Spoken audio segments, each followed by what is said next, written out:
I think good selections here. Pam does like to occasionally mix in 2 gate off of one base, which you hardly ever see. I'm kind of interested if maybe he could do something like that on Radeon, but that's just wishful thinking, I think. Well, let's just jump right into it because both players are ready, guys. Game number 1 between TT1 and JD Conan. Let's get it.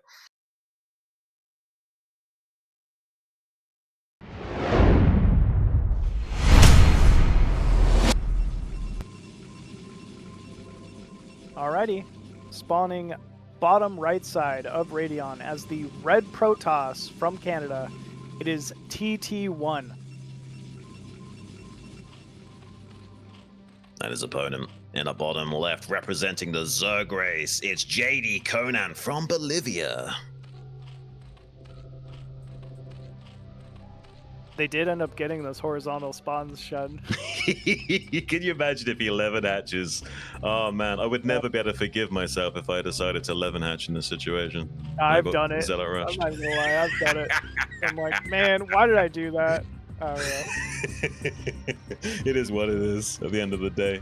The only advantage to getting the horizontal spawns for Zerg is, you can go for like some Ogre Zerg based plays, a very quick Mutalisk directive towards that natural expansion with that dead zone at the 6 o'clock to fly over. Gives you a bit of a direct pathway to put on some pressure in the skies if you so choose, and a slightly quicker rush distance if you want to go for something like a 973. One thing going for JD Conan is his natural third isn't orientated towards the Protoss like if he was in top right, so there's something going for him. Yeah, you always gotta kind of favor that. You never really want to be forced to expand towards your Protoss opponent if you can avoid it. Yeah. But yeah, I'd say pretty fortunate spawns, all things said and done here for both players. It's going to be a 9K out of TT1 here, and yeah, as you said, it was the overpool here out of JD Conan, so things starting to go as I think we expected so far. I think so. A man after our own heart here, definitely plugged into the overmind. Currently, enjoying some lending of energy from his Zerg peers. Hopefully, he can build a big enough spirit bomb to eliminate TT1. Yeah, it's going to be a tall task here. Fortunately, the Overlord scouts everything out immediately. He knows he's up against a 9-gate. Meanwhile, TT1 still only just now going to be aware that JD Conan lurks a little closer than he maybe had thought. Yeah. But this can be an advantage for 9, gate here. Right. In this case, though, he's made 6 lings right off the bat. The only thing that could go well for TT1 here is if he manages to hide this Zealot successfully, and the Zerglings go to skill check the Protoss player and force a bit of a blocking on the ramp with a Zealot and Probe and waiting for more Zealots to pop out. But he's actually identified, I think, the Zealot threat potential because of the delaying at the 3rd base. Some Lings are still kind of nearby, but he doesn't block at the 3rd, actually. But that's a lot of DPS already starting to rack up. Luckily, the Zerglings are in hot pursuit to clean this up. Won't be too big of a... Oh, that's a big kill on the Probe as well for JD Conan to start things off. Yeah, nice little kill off here for JD Conan. I mean, the Zealot's still going to trade fairly okay behind that mineral line, but still, JD Conan wanted to be allowed to put some pressure on and really has not been able to yet. No. I mean, the one thing going for TT1 here is that, he's forcing a 2-on-1 trade with that Zealot due to the mineral configuration, so pretty good trades for him there. Nothing too crazy happening in the early game, but the sniping of the Probe Scout would have been great had he been able to deny this Zealot getting into the main base. But as it stands, this Zealot Scout is an absolute ninja, potentially getting a drone as well as just confirming exactly what's in the main base. He sees no Hydro Den. That's the main thing. Hydro Den can come down anytime between 3 minutes 30 and 4 minutes if it's a 3-hatch build. Obviously a little bit earlier if it's a crazy 2-hatch Hydra, but now he just wants to see, is there a lair? Where's the Hydro Den? If there's no Hydro Den, he's going to be feeling a lot more safe. He sees no lair. Meanwhile, Zergling Scout was allowed inside the main here of TT1. Sees exactly what he's up against. Okay, it is lair. All right. Okay. Yeah, not a bad choice, obviously. But Zealot's continuing to kind of pressure here from TT1. Well, traditionally speaking, you do kind of have to trade off the Zealots well early game to do a Hydra-based play, right? And he didn't really accomplish that this game. He killed one Zealot and a Probe Scout, so probably smarter to go for a free base Spire and kind of do a more traditional way of playing here as Zerg. He's splitting his Ling pairs up, 4 to the natural and 4 to clear up that Zealot behind the mineral line. Sometimes you'll see a pro gamer like Queen try and contain the Zealot with hold position Zerglings, but as a rule of thumb, I would say killing the Zealot is the superior option. Well, he does end up barely killing off that final Zealot at the third base. Drone production is finally in full swing, though. You see the lair has completed, Spire going to be down here momentarily, but that's a really fast Stargate here from TT1. I might be able to get a couple Overlord kills, which would be pretty dire here for JD Conan. Well, I wouldn't say it's fast, but it's fast relative to the Spire timing, if you know what I mean. Like, sometimes pro players are getting that a little bit quicker, but that's usually against a very optimized lair build, whereas the lair was a bit of an afterthought here for JD Conan. And does get potentially one of these drones, could get 2 with another punch. Oh, that's some really good target firing from TT1. That's so painful as Zerg to lose any drones at this stage of the game, let alone 2. Yeah, that was just a little too quick of a pullback there from JD Conan. Should have just tried to keep the drones alive. Still, I mean, it happens. Won't be the last time he loses a drone this game, I'm sure. No, not at all. I mean, if he just doesn't lose anything else, maybe it'll be okay, but you know, he's going to be playing from a teeny tiny deficit here up against TT1, who's going to smell blood in the water. Even if these Zealots aren't successful in killing any more drones, it doesn't matter. He just wants to force the Zerglings right now. Less lava being hatched into those drones to replenish his economy is more than enough, but he might even be able to find some further damage. The Spire's only just now about to finish, and there is not even a sunken here. Oh my gosh, is TT1 going to just pull the trigger with these Zealots and get a lot of damage done in the natural? It really looks like it. Yeah, he's even choosing to walk past the sunken. I like this. Gets right into that mineral line here. Even if this is just disrupting mining time at this point, this is painful here for JD Conan. No, this is really high-level Protoss versus Zerg stuff. I mean, he is technically sacrificing these Zealots, but the damage you're doing to the Zerg is so exponential. That's a big pickup, though. Killing the Corsair in the skies, that certainly resets the tempo ever so slightly, opens up the options for JD Conan. I'm not sure how confident he is with his Mutalisk Zerg control in general, but he definitely could start taking more geysers now and at least threaten the idea of Mutalisk and Zerg coming TT1's way, and at least, you know, get some cannons placed down in the mineral lines. Yeah, I was just going to say, I'm always surprised in this position when I see Protoss not put a cannon in the mineral line at the natural. I mean, it is the closest rush distance over air. You got to expect at least the likelihood of a 5 Mutalisk transition, but we're not seeing it out of TT1. Yeah, I mean, he's got kind of bare minimal coverage. 1 cannon in the main, 1 sort of covering the natural, slightly lower position cannon. Does provide you bare minimal coverage against something just like a dive in with a few pairs of Scourge initially. But against like 5 Mutas and Surge comboed together, doesn't really provide you much longevity. And the cannons will automatically target those Mutas. So if you don't micro back the Corsairs, you're going to lose those for free. And even if you don't get the connections on the Corsairs, with 5 Mutas, you can start sniping probes while the Scourge zone out those Corsairs. We do see the Cyber Core spinning with likely Air +1 here for TT1, so he is committing to additional Corsair. I always like to see it. I don't think there's ever really a reason to skip out on Corsair's PvZ. But TT1 known for it. One of the few players who will choose to open Dark Archon, you know, no Stargate fairly early on versus Zerg, which is kind of, you know, something he's uniquely known for. Yeah, I like that build. Like, you see the pros do it so much more than they did back in the day. It's kind of been figured out that this is actually a really efficient way of playing the matchup. And even if they don't go Mutalisk, sometimes you can get a crazy Maelstrom on some lurkers that have yet to burrow or something, and that can be a game-winning move as well.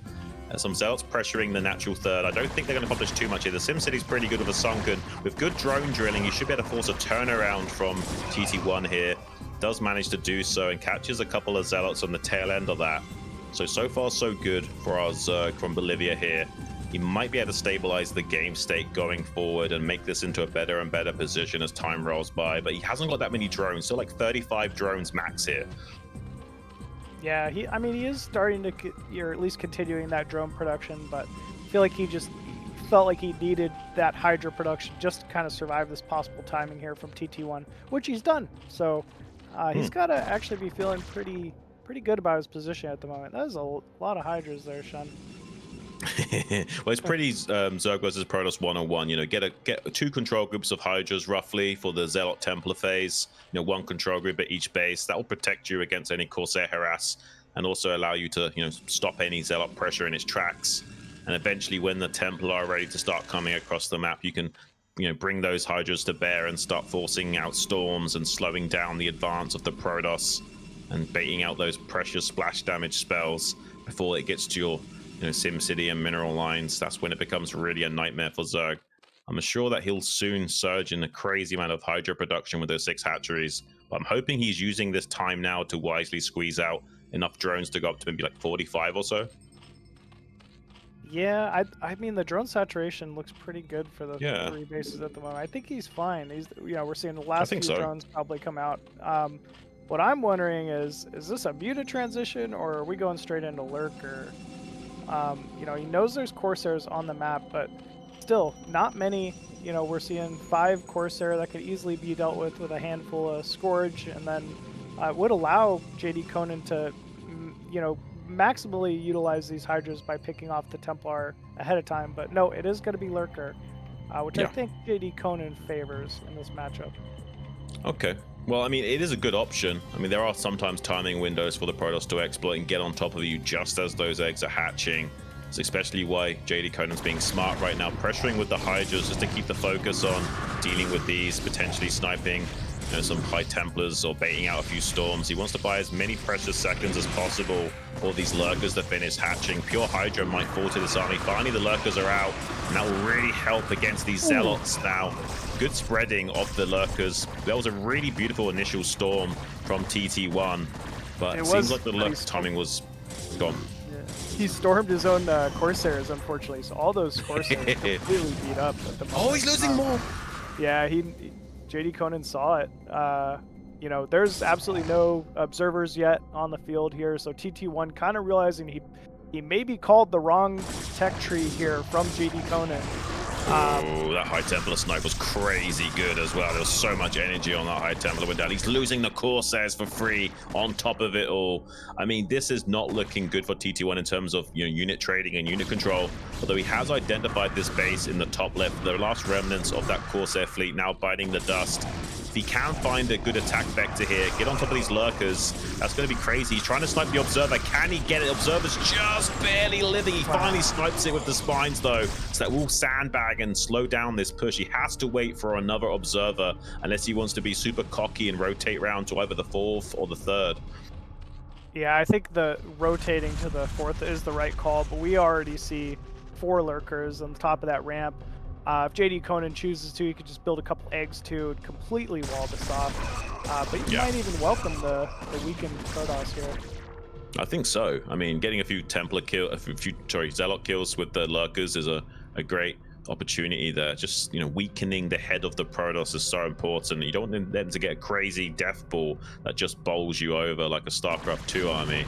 As well, that 3rd base now mining, he can deny any drone transfers to the top left in the sense of just forcing so many units being produced from JD Conan to fight right now. There will never be a good time. That's a beautiful storm on the trio of Lurkers to the south, all of them dying. So far, TT1 is making it happen. He's kept an Observer alive. That finally gets sniped though, so these Lurkers will be a little bit annoying for TT1 to break through, but so far so good for our Protoss player. He's forcing a lot of units out from the Zerg, which means there's no round of drones being made to saturate this 4th base critically.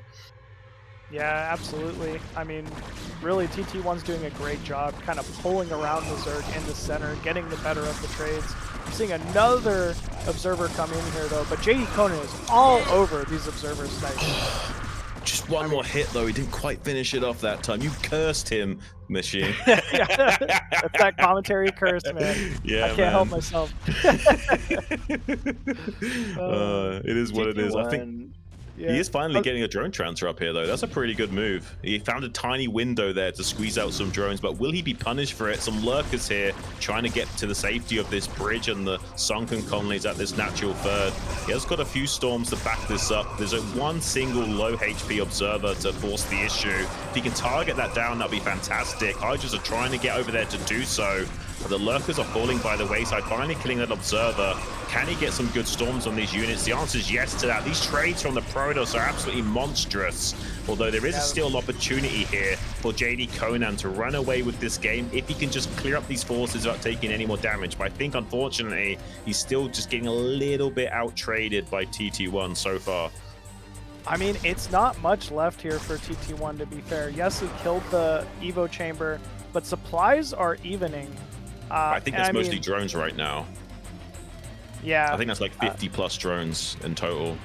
Yeah, it really does look like it's mostly drones. But still, I mean, JD Conan continues to stabilize here. TT1, though, has been able to secure that third for a while now, is looking to take a fourth. So that drone transfer. Please tell me he's not just gonna run. Oh, no. No. Oh, man. Big catch there. Man, not like this. Send it to your third first, you absolute mad lad. Damn, man, that was so much damage in such a short space of time. See, now the supplies are starting to reflect some sense of normality. Unfortunately, I think most of his supply lead was purely based on just having like 50, 60 drones. And now he's up against it. He has got that fourth base still stabilized. Maybe he can still make a really good game with this, though. TT1's responding by aggressively expanding to the top right. A smaller counterattack of Hydra's going to potentially be shutting that down. He has spotted that with an Overlord, but the cannon's warping in just in time. Yeah, really nice pick out here from JD Conan, though. He is putting himself in a position to counter that fourth. I mean, if he's able to stop TT1's fourth, the game will go on here. Ooh, big engagement, though. Very beautiful storms coming out from TT1 once again, but I mean, just barely. It looks like this lurker line might fall. I mean, he can rotate around it though and circumnavigate the lurkers and try and, like, get on top of this wall in where the Hydra Den and the hatchery are. These Dragoons are like siege tanks in this matchup, and they can kind of pressure the rally point without actually having to commit to the sunken killing. It seems like a good rotation of these lurkers trying to get some snipes on these Protoss units regardless. I think he might just barely hold this, although he was at danger of losing this Hydra Den if he wasn't careful. Yeah, just barely gonna hold this off. I mean, again though, these are Templar that are never walking back home. And he's killed this fourth base. Yeah, and he did kill off the fourth base with the small Hydra counter. Continues to hold his own fourth base, so I gotta say, this is looking pretty good. Yeah, it's looking still pretty good for JD Conan here. I mean, he's got 2-2 upgrades. I mean, this isn't too bad at all. When you think about it, like, if he can get into Hive from this position as well, I mean, it's going to be 1-base Protoss versus a 4-base Hive Zerg soon, if he's not careful. It takes a little bit longer for Zerg to mine out unless they really oversaturate their bases of like a 5 hatchery before gas kind of play. So, I mean, this is going to be a nice big boon for JD Conan going forward. He's got this like few-minute timing window where he's got such a superior economy. There is a shuttle making its way to that northwestern quadrant of the map with 4 Zealots as a hit squad to try and find some damage. There are some Hydras and a Sunken to try and buffer against that. He should be able to thwart this without losing anything. Yeah, he's going to be able to defend this with the Lurker. Still, though, I mean, it is pressure that continues to come out here from TT1. It's unfortunately only a 4 Zealot middle. And maybe, it might be what he needs to kind of throw JD Conan off here and take a worse trade to his own natural. Yeah, sometimes StarCraft's about just, slipping the jab a little bit and instead of taking yourself up like little 1-2 combos, play like a magician would and do a little bit of misdirection over here while the real play's coming in somewhere else. Gets the snipe on that shuttle. That's a pretty big deal as well. Great active play from JD Conan, intercepting these forces out on the map and playing keep away from his actual rally point, giving himself some precious breathing room to macro up again. More and more hatcheries being thrown down in the top left natural, as well as some macro hatcheries. Doing a pretty good job of spending his money. The trading's been pretty phenomenal as well. Great target firing on these High Templars. They're dying by the wayside. Doesn't quite find the kill on that one. but it seems like he's got enough lurker line here to he's kind of baiting the Protoss into this little kill box. There's not really much room to maneuver once he goes down in here. Yeah, he really is. I mean, this is so many lurkers. It's right next to his Nidus rally. He can pull units from the 4th at any time. And here comes the countering units as well. Meanwhile, TT1 trying to secure that 4th base at 6 o'clock. I mean, both players are kind of throwing down now. All the action for the rest of this game is really going to be outside the natural third of JD Conan in a fight for 6 o'clock. And TT1 continues to move forward. He kills the Nidus as well as a critical move. He managed to trade pretty efficiently regardless of the lurker line. Now still with some remnants of energy, able to skirmish with the Zerg, thin out the herd of Hydras, and keep his active threat alive. But he's wisely going to retreat momentarily while he sets up this 6 o'clock base. He needs to desperately go up to a 2-base economy yet again by seizing control of that. He can't risk losing the head of his own snake right now. He needs to keep somewhat of a Protoss force contingency out on the map to keep the Zerg worried about it. If he makes the mistake of committing too quickly and then loses that control and eventually gets out traded, he will just not even be able to expand down here at the 6 o'clock due to the counterattacks. But he's forcing the issue now after some reinforcements have arrived. Some eggs are hatching, big orange clouds of death going down, but some storms underneath them. Kind of like a storm here area whenever you do see dark swarms in this matchup. They're not usually the most efficient spells, unlike in Zerg versus Terran. Seems like TT1 has got a pretty sizable lead in terms of his army control, but I don't know, man. I still feel like JD Conan, he's going to explode in his macro if he plays well enough. Yeah, he's got a 5th base up now. The main and natural will be mining out shortly, but he's able to even just transfer those drones with a Nidus top left, his economy is going to shoot off. But, I mean, look at this. 5 Archons here from TT1. Swarm wears off. Really, JD Conan desperately needs to hold here. Yeah. Most of these Archons are on low HP as well. It's just TT1's done a good job of like shuffling around and keeping his units alive for the most part, and getting the most juice out of them when needed. He's trying to body block some of those units coming down from the rally point at the natural third, getting a few of those Archons isolated as a result. I think these forces now will be mopped up on aisle 5, unfortunately. It's a great effort from TT1 to keep the pressure going, but I think that time window has started to become closed on him.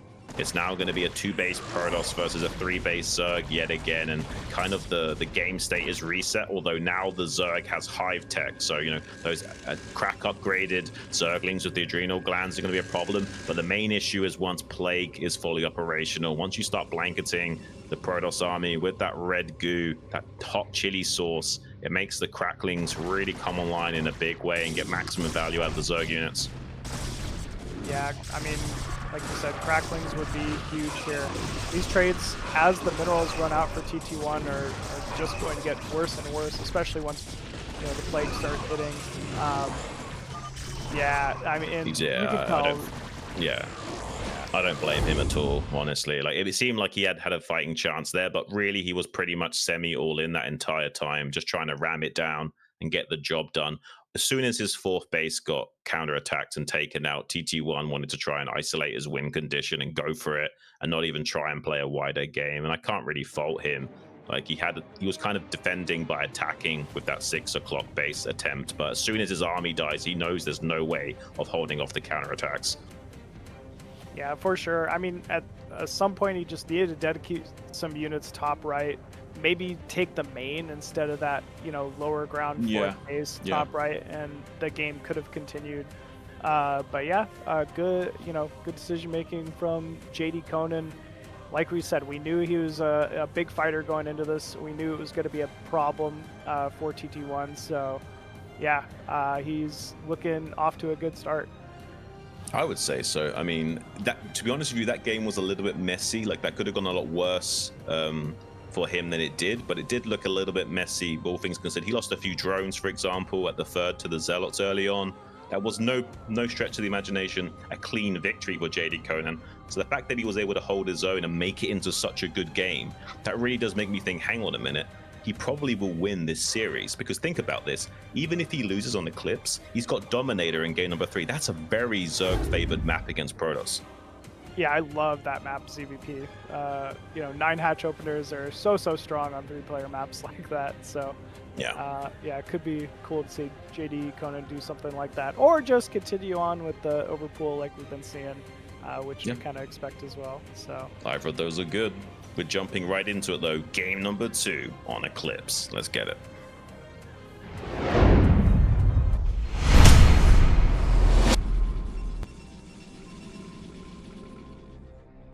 Alrighty, spawning top right side of Eclipse as the blue Protoss, currently down 0-1, but looking to make a comeback.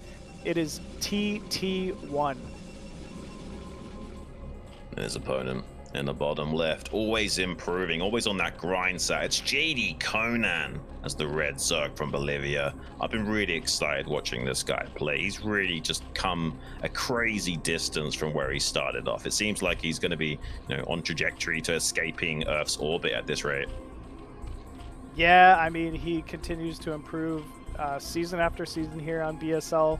I'm pretty sure if we ask the question who's favored between these two, you know, 6 months ago, a year ago, most folks TT1 would have easily, said yeah, TT1, for sure. But 100%. I mean, we're seeing it. JD Conan doesn't care what you say, man. Like he's been putting the time in. He's going to get what is due, and yeah, he earned himself a lead here in this series so far.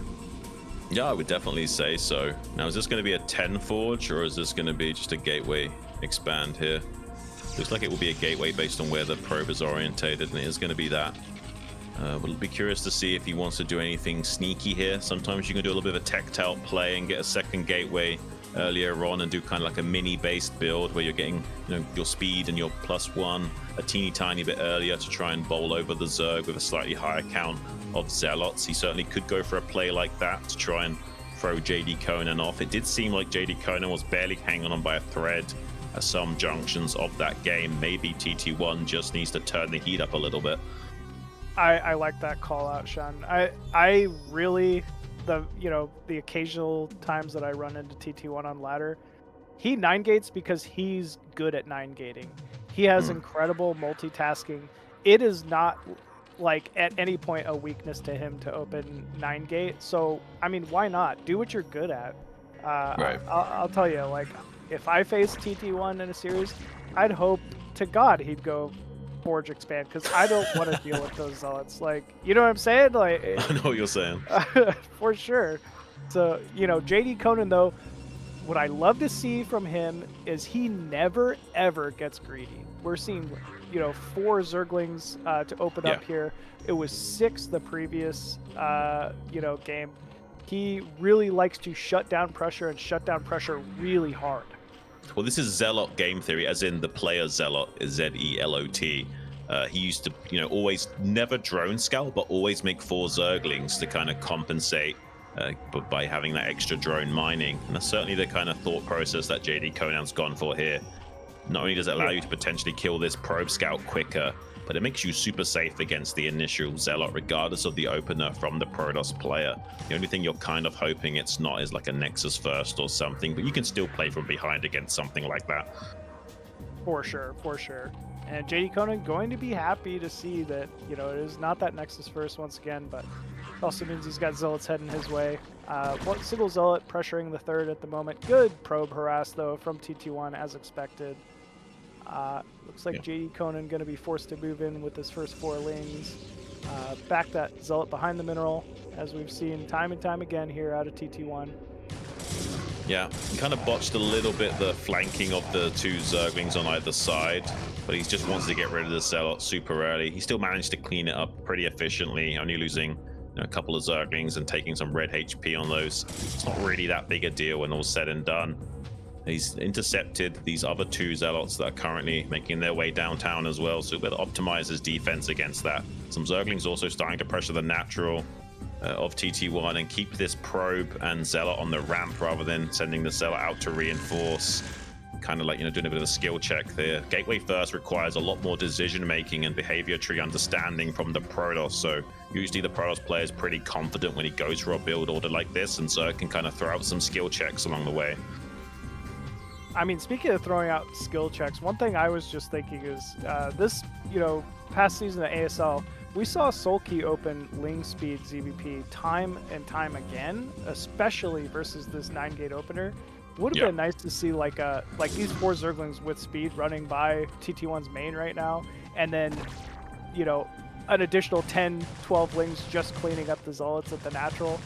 Yeah, we are still seeing a run by though. 3 probes going down, 4 probes going down, 5 probes going down. This is crazy. This is potentially game-ending damage, and these Lings don't even have speed machine. I mean, this is insanity. He's also forcing a lot of lost mining time and didn't lose much back at home, I don't think. I think he retreated those drones to safety. So I think when all said and done, this is great for JD Conan. Just needs to avoid any damage on the counter. If he can lose nothing to this Zealot, that's going to be amazing for him. I mean, I'm kind of blown away by how clean that was able to go down. Yeah, you saw the target firing there from JD Conan's Lings. He planned that, and it went just about as well as it could have. So, I mean, no matter what way you look at this is a lead for JD Conan at the moment.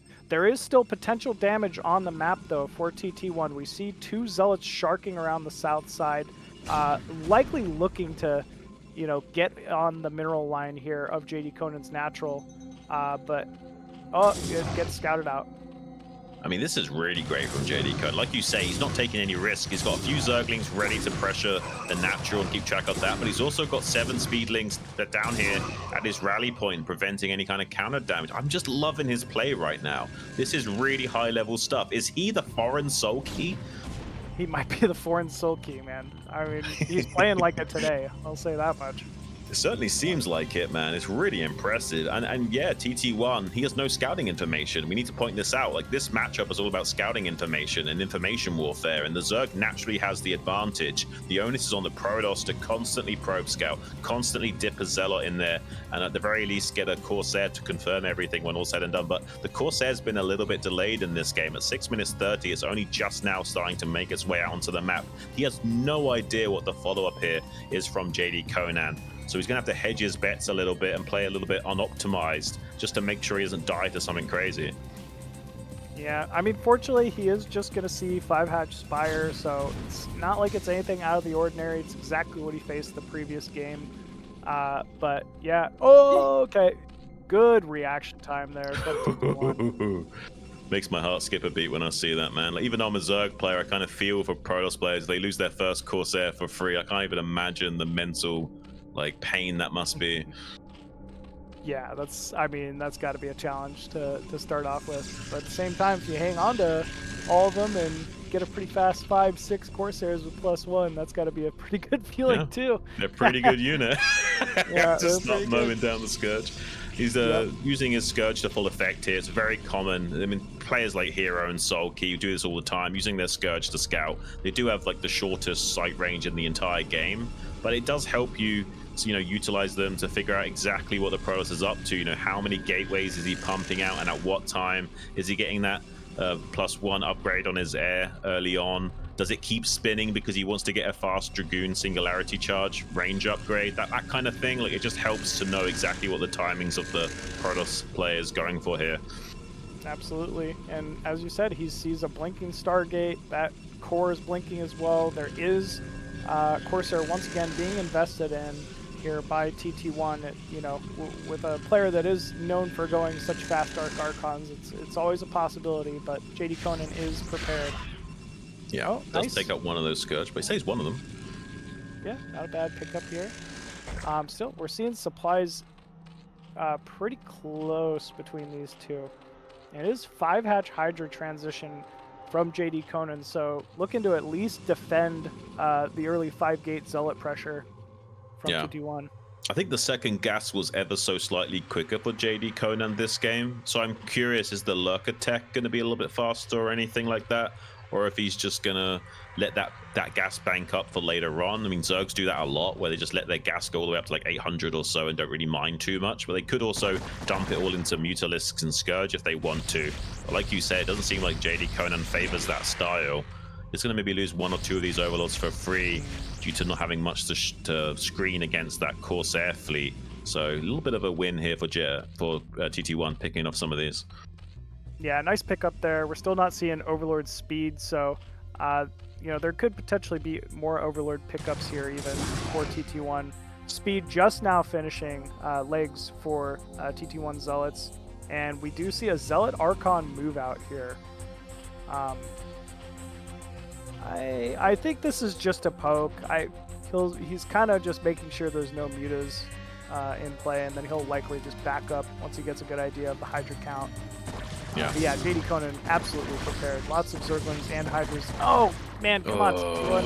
No, not like this. I mean, that's really unfortunate. I mean, the idea of Zealot Sair is that the Hydras are busy, you know, shooting the Zealots on the ground while the Sairs go to town on those Overlords in the air.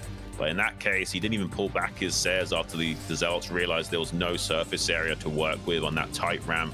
JD Conan certainly exploiting the geometry of this map to his heart's content, and now has a very large force to start to push out onto these lanes and take the fight to the Protoss and slow down any potential third timing. Yeah, this has been great here for JD Conan, who gets another connect on the Corsair with that score, so it's quite nice. I think he just, since picking off the Corsairs, he feels so confident he wants to get, you know, maybe a small contain or something like that going outside of TT1's base.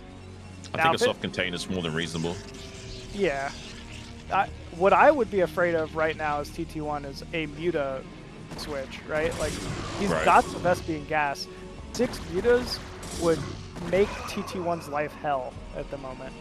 Oh, absolutely. He hasn't, like, he won't be able to afford remaking those Corsairs and making Dragoons and making High Templars. He kind of has to pick one lane and stay with it, and that's certainly not good against Mutalisk, so would be very dependent on, like, some, you know, point defense cannons and really good preemptive storms to prevent maximum damage from those. He could even go into like 10 Mutalisks and start one-shotting all of these High Templars. But as you said before, I don't think that's JD Conan's style.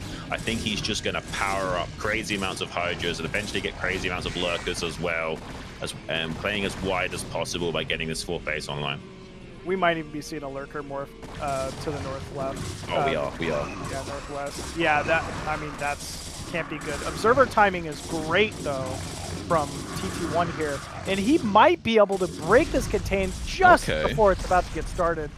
Oh, man, great. Talk about timing. Yeah, I thought TT1 was doomed there for a second. I mean, he had a lot of Hydras back at home. He just didn't reinforce the contain. I mean, he just, you know, maybe felt like he had to protect his Overlords and was just in macro mode and didn't really think about needing to reinforce that contain at this point in the game. I mean, generally speaking, you're not really that committed to the contain like that. It's kind of like a, you know, you roll the grenade over to the other side of the map, and if it kills the guy, great. If it doesn't, oh well. And you usually only attempt to do it once, and if it fails, you don't try and go for it again. So we're now in full macro mode. Look at how much Hydras there are, though. And he's getting a great flank with these Hydras to the northeast, picking off the High Templars in transit as well. Machine, that is insane. I mean, now, go on.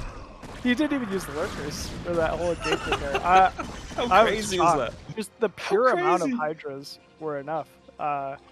It's almost like him breaking out of the contain made TT1 make the wrong call of committing to an attack. Like, he felt like there wasn't going to be much back at home. He was like, surely the Zerg would have reinforced this contain if he had a bunch of stuff back at home. But the reality was JD Conan was more than happy to play a straight up macro game and didn't need to rely on that contain at all. So kind of TT1, you know, he messed around and he found out the hard way. Unfortunately, going to be relegated to try and take this 3rd base in the bottom right pocket, allowing him to attack on this horizontal vector, kind of defend while attacking and try and keep some active threat on the map. But looking at the macro potential from JD Conan, it's going to be a bit of an uphill battle for TT1. Look at that, isolating the Zealots from getting away as well. He's now driven a wedge between those two forces. Look at the superior positioning and control from JD Conan. I'm so impressed.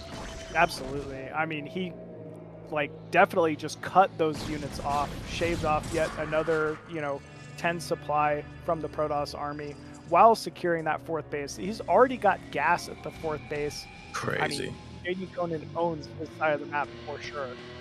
Yeah. Though, however, did end up taking the bottom right expansion. It was scouted out at one point by JD Conan, but it looks like JD Conan wants to pressure it here. Huge storm on the lurkers, so. That's monstrous. Yeah, I think one of the downsides to Zerg players is they're not very good at pre-splitting their lurkers, almost like Terran players and their siege tanks. It's unfortunate as well because he can't do anything about shutting down this probe transfer to the bottom right. He is picking up a lot of these High Templars, though. That's still a big win for him.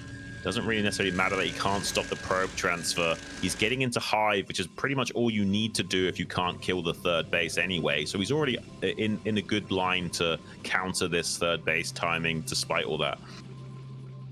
I mean, as you called out, JD Conan has really been hyper-focused on removing High Templars from this game. Yeah. We do see a sizable force here from TT1 with not a single High Templar. You know, Right. It is pure Zealot, Dragoon, maybe 1 or 2 High Templars rallying from, you know, his natural. But there's no Storm at the entire third base as well for TT1. That makes this... oh, is that a lurker drop heading into the third base? Never mind. I mean, I would love to see it. I like those little tactical lurker drops. I go for them sometimes myself. Just, you know, 1 overlord of 2 lurker drops. That's a pretty good catch from TT1, though. Clearing up those lurkers for free. Definitely starting to tip the scales back in his favor in terms of trades, but still needs to skirmish with the Zerg. Needs to bring all of his forces to bear, get those High Templars to the main battle line, and start utilizing that energy to blanket the Hydras and send them into a permanent nap here. It's a big flood of units starting to make its way to the Zerg's rally point. Not that many High Templars in reserve, though. Needs to make these storms count. Nice storm dodge there from JD Conan. We're seeing a lot of JD Conan's forces spread out to the north. He's going to need to reconsolidate all those lurkers, and look, here we go. It's a train of lurkers just running down to his natural. However, they, you know, moving lurkers trade inefficiently. You need them set up ideally prior to the engagement. So, you know, despite JD Conan still being able to hold on, TT1 is getting little efficiencies here. Yeah, I mean, the main point is that TT1's getting a 4th base up behind this, so even though this force is being relatively cleaned up somewhat cleanly by JD Conan, there might not be enough remaining Zerg to go for a counter-attack on that 4th base. He does snipe more and more off those High Templars. He's doing a good job of cleaning up these units, but I don't know, man. I still feel like TT1's trading okay here. I just think he needs to stabilize, get some cannons up at this 4th base as well, and play just mainly defensive now. The 2 storms there, it would have been massive, but actually it is JD Snipe's Conan been crazy. coming out on top again somehow. Oh no, we see the Defiler mound here for JD Conan with no Reaver, no Templar at that bottom right third base. That is so vulnerable, Shun, I can't even tell you. Like, that's an easy base to clear. Yeah, I mean, usually you need like High Templars as well as cannons, so you can't just kill move that with, you know, 1 Defiler and some Lings. Pretty good attempt for the Lurker block egg as well on the ramp. Wow. The Lings target down the Nexus. Oh, he might get that. He's gonna no fucking way. Oh my god. Are you kidding me? How insane is he playing today? I mean, this is a monster Zerg if there ever was one. Yeah, man. JD Conan playing out of his mind. I mean, clearly earning the advantage now in this game. Shun, I think, I don't know, man. TT1 needs something to happen here, or this is kind of game over here. He needs a plane to fall on JD Conan's house or something. He needs to go out Donnie Darko style to have any chance, I think, at this point. Yeah, man. I mean, he's got to be praying for something, for sure. JD Conan just falling back once again, has the Defiler tech. It's pure Zealot, you know, Dragoon for the most part. 4 Templar, actually, out of TT1 here. So he's got to just spend the storms and back up. Like, he's got to realize he cannot mow over JD Conan at the moment. Go for just a better trade. Yeah, just go for the skirmishes and, you know, just storm as much as you can, pull back out again, wait for some more energy, rinse and repeat. It's pretty much Protoss versus Zerg 101 to kind of threaten the attack like you're going to commit and then just pick off a few units with that splash. But look at this punish from JD Conan. It's ridiculous. He's so talented. Ridiculous what we're seeing right now.